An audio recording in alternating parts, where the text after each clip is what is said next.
വിനോദ വാർത്തകൾ ഇനി ഒരു തമാശ കഥയാണ്. സന്തോഷ് പണ്ഡിറ്റിന്റെ പിൻഗാമിയാകാൻ ഒരാളെത്തുമെന്ന് നമ്മൾ കരുതിയിട്ടുണ്ടാവില്ല. എന്നാൽ അതും ഉണ്ടായിരിക്കുന്നു. സ്വയം സുന്ദരൻ എന്ന് വിശേഷിപ്പിക്കുന്ന ഷുക്കൂറാണ് 35 ലക്ഷം രൂപ മുടക്കിയ സിനിമയുമായി എത്തുന്നത്. എന്തായാലും സൂപ്പർ താരങ്ങൾക്ക് പേടിക്കേണ്ട, മോഹൻലാലിനോടും മമ്മൂട്ടിയോടുമല്ല തന്റെ മത്സരമെന്ന് ഭാവിയിലെ ഈ സൂപ്പർ സ്റ്റാർ പറയുന്നുണ്ട്. ലഫ്റ്റനന്റ് കേണൽ സതീഷ് പണ്ഡിറ്റ് എന്നാണ് ഷുക്കൂറിന്റെ സിനിമയുടെ പേര്. സിനിമ റിലീസ് ചെയ്യുന്ന മാർച്ച് 12 താൻ സൂപ്പർ സ്റ്റാറാകുമെന്നും അതോടെ മലയാള സിനിമ രക്ഷപ്പെടുമെന്നും ഷുക്കൂർ പ്രഖ്യാപിച്ചിരിക്കുകയാണ്.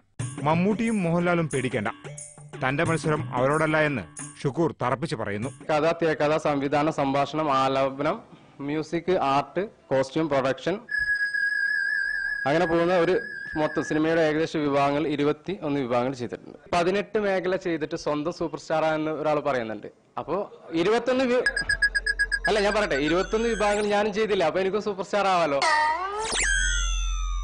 ഇനി സിനിമയുടെ കഥ കേൾക്കാം. കോടമ്പക്കത്തേക്ക് സുന്ദരേഷൻ എന്ന് പറഞ്ഞ ഒരാള് മാളവിക എന്ന ഒരു നാട്ടിൻപുറത്തുകാരി പെൺകുട്ടിയെ കൊണ്ടുപോകുന്നു. അവളെ ഒരു ചതിയിൽപ്പെടുന്നു. അതിനോടുകൂടി അവൾക്ക് മലയാള സിനിമയോട് വെറുക്കുന്നു. ആ വെറുപ്പാണ് 37 പ്രതികാരത്തിലൂടെ തീർക്കുന്നത്.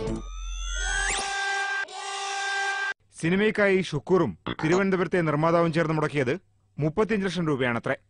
നിർഭാഗ്യവശാൽ ഈ നിർമ്മാതാവിനെ വാർത്താസമ്മേളനത്തിൽ കണ്ടില്ല. ഷുക്കൂറിന്റെ വീരവാദങ്ങൾ കേൾക്കുന്നവർ ചിലരെങ്കിലും സമീപകാലത്ത് കേരളത്തിലിറങ്ങിയ ഇത്തരത്തിലുള്ള മറ്റൊരു കഥാപാത്രത്തെ ഓർക്കുന്നുണ്ടാകും. ഏഷ്യാനെറ്റ് ന്യൂസ്, കോഴിക്കോട്.